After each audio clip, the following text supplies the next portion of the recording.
Dear viewers, Adomna miyeng tabiribasi PK channel pothamina sikhaminasi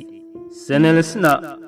miyeng tabiribasing amadi tabiribasing khwai khudimakpu ahanbada ikoknona khurumjari amadi punamakpu taramna oksari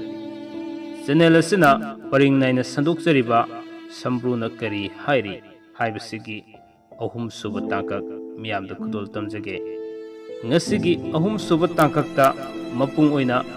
ahanba amasung ani suba tangkakta nupa amadi nupigi tongan ba sambrugi fol kayama thamjakraba matungda ngasi ahum suba tangkakta ahanba amasung ani subada thamjahudaba amadi panjahudaba kaya chithauba kaya adu amuk makhatana sandokjage loinana nupagi sambruda jaga amada sambru thungba taragadi nupidena karam tobage haibana singmusing adusu adumak miyamda kudol tamjarakhige maramaduna PK channel na sandokjariba miyamna khanbirakpa topic singi manungda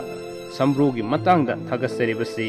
mapung oina miyamna hangbirakpa sing adu mapung phanabagi damakta haiduna tongan ba mafam kyadagi thigasare haraga akhang ahi kyadasu tanajare haraga hariba sambrugi matang asi takak naina mapung phanabagi damakta haiduna episode 9 sandokjabani ngasigi ahum suba tangkak miyamda khudon tamjarage miyeng taminasi PK channel subscribe tawbiyu please ahanbada laukhasage nupagi oi thangba khomgi makhada sa natraga sambru leirabadi mapuksen leptaba mari marat toganba amadi tathakpa wakhal leitak pham khangdaba mi oigali nupi oirabadi mapuksel tappi wakhal leibi ahal lamanna amadi mapuroibagi haunabi khangbi pukning hongdabi oigali ani subada nupagi khut ki khunamda sambru leirabadi lan pamba amadi ani leirabadi lal gi lusingba lalup puba oi sambru ahum leirabadi maringgen khaba mi oigani mari leirabadi magi makhutta mi hattani nupida oida leirabadi mathakta panjakhiba nupagi folasiga sapmanagani mit oida leirabadi mahaki nupi adu lan pamba mioi oigani aduga nupi na yetta leirabadi mahaki nupa adu lal pamba oigalli asumna mitchi gi mapada mayaida sambru tunglabadi mahakna tawge ningkhiba thabak adu paikhatpa pangthoknaba hotnai wahi konfam nungsina ngang saktuna mibu loinagani aroiba pungfamda nungaibadi oide khori saram akutpa mafamda sambru tunglabadi mingamdaba phungbangnaba amadi yum palabagi tungda maraiba faba oiduna chaukhatpadi oigani natolgi naksida sa natraga sambru leirabadi laibak faba mi oigani nipana yeta leirabadi nupina oida leibana habidi nipana yeta amadi nupina oida leiba yamna fai khongi kuningda sambru leirabadi wahi khunpham fajaba thabak thoramda pomit uba maramchat fajaba oigani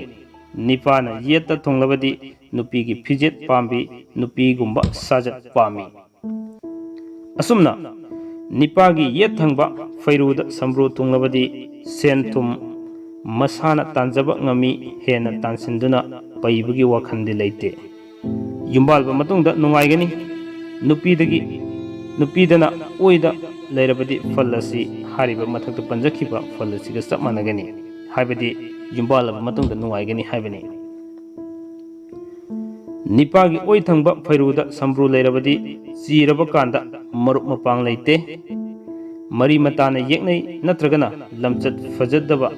fajadana chatpadagi mi singna tuhatpiba oigani nupidana yet thangbada leirabadi hariba fal asiga sapmanagani ningjol da sa natraga sambru thunglabadi puksel ing tapi masa yamna pokte mahakna fangjaba masadi masa mau faba oigani अदुगा लाइबकी पिसुम अनीगी कारक्ता चा सम्ब्रू थोंगलबदी मराइबक फब मियोइनी अदुबो पुंसीदा मसाना सोइखिबदगी इकाई खुमनबा मांगबा अवाबा सागोने अदुबो होटनबा लेप्तदुना मपुंग फाबा मीना मसक खंगबा मांगख्रबसिंगसु हंजिनदुना पुंसीगी अरोइबा तानबा fungi निपागी ओइ थंगबा नाकोंगदा सम्ब्रू लेरबदी पुक्सेल इंग तपी नुपीगिना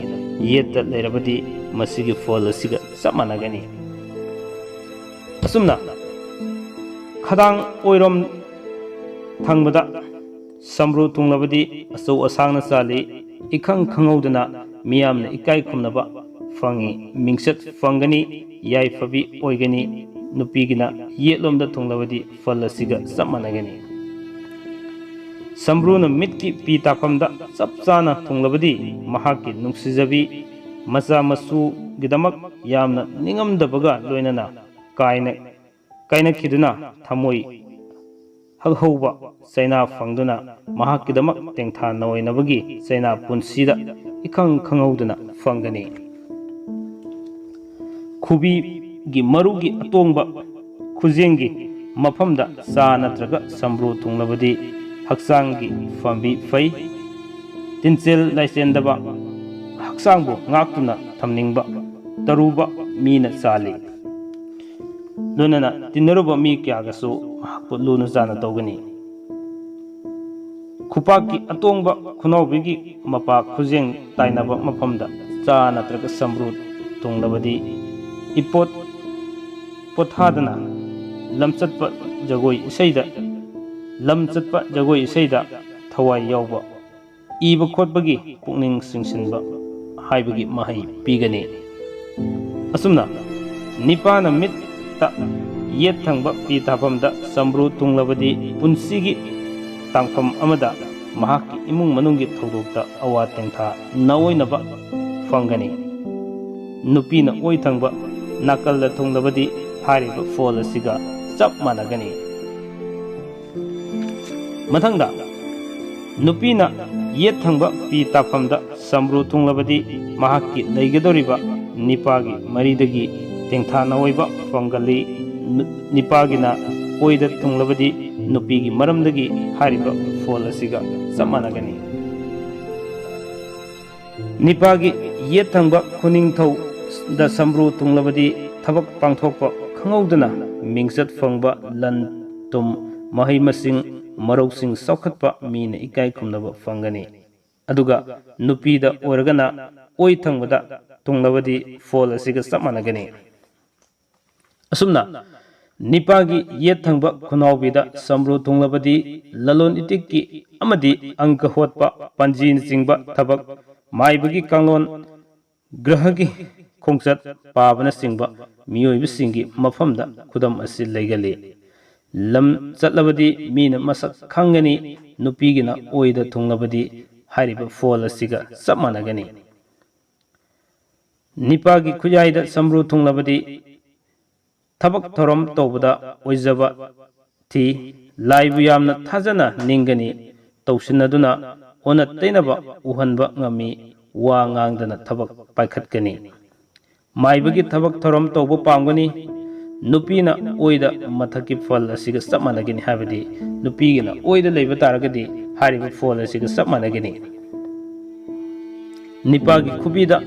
सम्ब्रू थुंगलबदी हक्सांग ngaksenba pami isei nomai larik iba sareng iba pangani sing lembaga loinana minung sistawgani tingi mayai kabadi lei nupidana oida falasi leirabadi asumgu sap managani nipagi khudyet khunobigi mapa khupaki atongba athotpada sambro tunglabadi thauna fagani pangal kali marai yenaba pami landa thawi पुकनिंग